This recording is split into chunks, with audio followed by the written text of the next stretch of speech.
That's what they asked me yesterday night. Say I think say cause let the enter fire. What is this Nigeria? Say no be just one. Akokanche kolobo ife basalo. This man never know. Afiabo Agama Mbosi.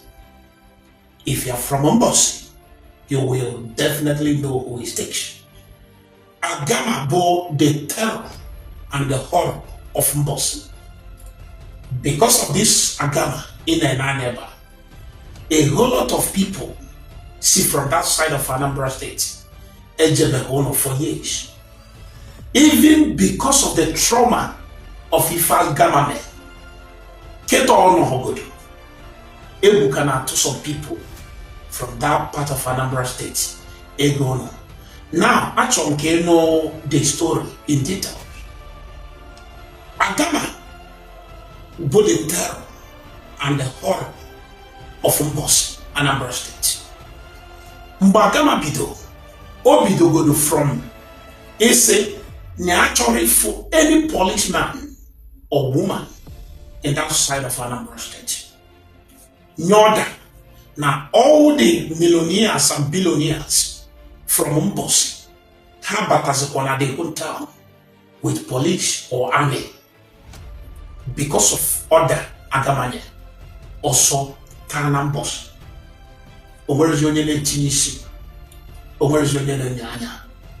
If you doubt me, Omonium Boss, not close to you, Joy Kengabu, Obezoku. Not only that, at some point, Agama Nyaloda, Nagana Puyobo monthly, and then Obon Apodio. Nyaga ban family people, Bushisia, anybody in Africa. And do you know what happened? Out of fear, the millionaires and billionaires, I don't want to mention name, Manewom Mbosi, Yemandebo address of Mbosi, all of them, so Agama, not because they are afraid of Agama, just to protect their own town. Now, Mbagama Megidoiha, the government of Anambra State will say no. Now this thing is getting out of hand. Ihamepo, Aponyala Agama, Name. When Dami Batambos, Ihawa Bototo, Ihawa people, as a Ndo Shitty Chicha. Mane Manaba Bihenina, Bacha, and Watamu Agama. Some people say now, Agama they disappear. Some people say that Agama are a lot of politicians. Some people say a whole lot of things because after any church of Agama, if a mezebo, Ndame, DDSS, they frustrated. If I'm able, they have to leave the town. But what happens in the town? If a couple pays, now so Anambra State government. Then once again, the AVM, that's the retired Air Vice Marshal, she'll be, where Paul Spider, Amagomuna, anytime you see AVM, Mano, Air Vice Marshal, she'll be Kanekumakia. Onyebo, the senior special advisor to the governor of Anambra State on security, where Paul Spider, it's a spider. Now I have a problem. And that the government of Anambra State try to fight this insecurity and to stop it. And by the way, now the government of Anambra State nearly 10 million for each and every criminal Abolafa, Aposapele, Bon, Dish, Agama. Butus, and the rest of them, a lot of them, many of them, now the governor of Anambra State, the government of Anambra State here put 10 million. Spider will see it's okay. If that be the case, let's walk. Spider will bow. Bido will trust me fed in Agama. Before you know it, I think about 48 hours after the information from AVL, Spider will locate here Agama ebozo. Onwe ebe a na-akpọ Avọ in Imo State. This Avọ was just few kilometers away from Obinze barracks.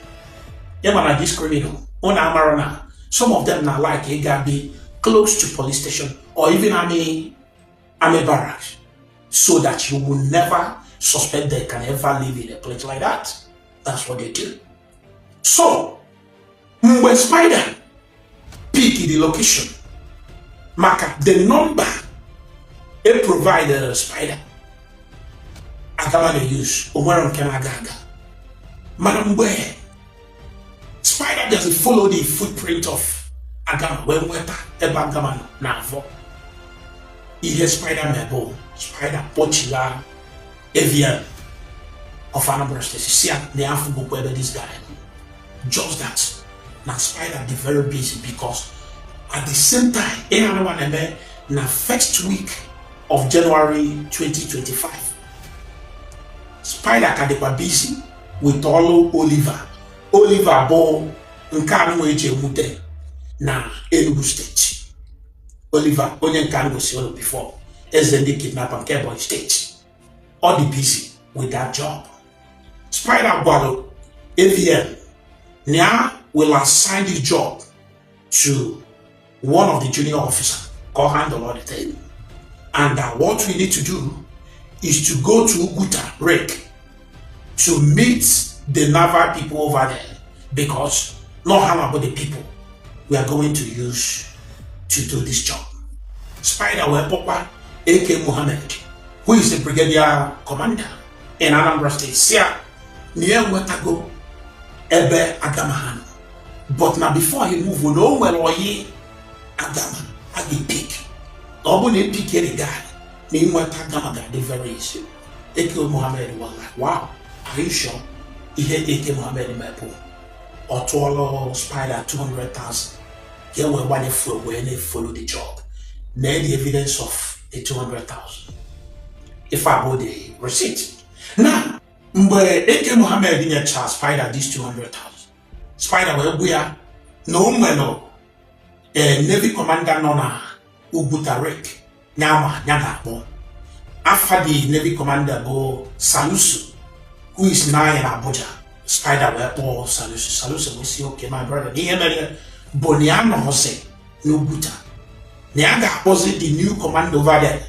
Can Spider Jezia meet the new commander. So Salusu where all the commander knows no Buta. Mbe Salusu Oze, the new commander nona Ubuta Rekafia Bota Hasa, where na Spider got where Spider where was the junior colleagues has Potakot Pema, Kahana, the Navy commander meet Yalakashi. So that was where they met. And 5 minutes had we looted the place. Edeme Oye Agama arrest. So on the process, Oye Agama Bido confess who na true. Na Agama no na that place Spider Pulono. Mboyi Agama confess na true. Na Agama no na that place Spider Pulono.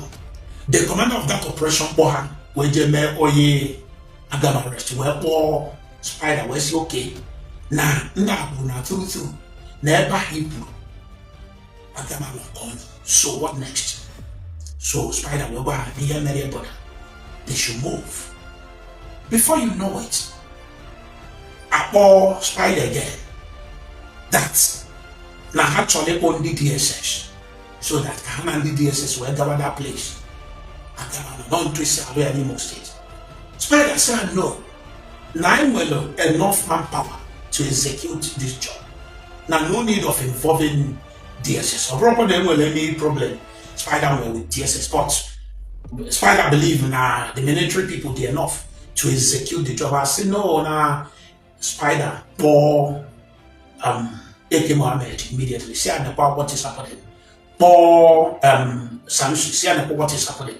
So Salusi where Spider or Salusi see Nyanda Kwananda says the target I want to go. Now I'm chopping hand here over to DSS. At this point, that's okay. Now help me go in the DSS inform. Now I got the operation with in the DSS. So Spider say okay, no problem. He was able between the Navy, the DSS, and the Onye Spider sent them.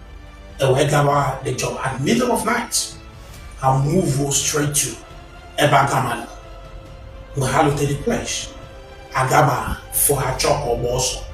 Aba Agama Ebenota. Never. All this mark now where you get them? You don't tell what it is. Don't tell. This one don't be jazz. Don't be jazz. See go and don't be jazz. Who is talking about? That's what they asked me yesterday night. Say I think say come let the enter fire. What is this Naija? Say no be jazz. One bullet you afford that. They say Naija. Okay. Waiting. Who get all this? Now what would they use? They use them work for bunker. For bunker. Yes. This is the work. Is to do bunkering. This thing, what thing you go do for bunkering? It will help you. Now the thing when they go take the crude go come out. No, not me. They bring the crude come out. What's the what this we one? pass for road with that oil. Now that's why I do this. But no anyone will call trial. No, trial. No be just work for God. What do we go call this thing? I say no gonna try that. What do we go call them? How we go try am? Naija so. Najas. Where you get them? And it's for what? Now for that visit. You are a natural lion. Yeah, so in Abo Agama, Agama Ebenota, Agama Dazia, Ebuluzia Agama, hand the Agama over to Anambra State, government. But in Nanya, now this video goes to now. For Nandine me Agama interview both DSS, SSS, in Konona or DSS. It's about for Habo SSS, aka DSS. Or how an interview. But the main people, the main person I need to say, Lolo this job, both Spider and the SSX, the Navy helped us to execute the job. Now the question, both the Anambra state government promised any of these people agent and I got put $10 million. How will that $10 million? The answer is no. And the question is why? Onaha ademma egwa nwoke ife EMLN. Oje take all the risk, take it up a while. Agwa mono show na ndoshi na the security. The line between a thief and the security person is very thin. Unpaid security officer may turn to a very bad person in the society. So, if one of the major reasons why it will be very difficult to stop insecurity in Nigeria. You can't give me a job to do. I execute the job. You to pay me without becoming a problem. I'm going to say nobody educate these people. That you pay so amount, did you pay the money? Nothing till death. And I'm putting it to our government, the government of Anambra State, to do the needful. Just do the needful. I will plead with His Excellency, Professor Charles Soludo. Let us do the needful. I can wear a whole lot of things that I will talk about, but I pray that the government will do the needful. Let me leave it here for now. I love you all.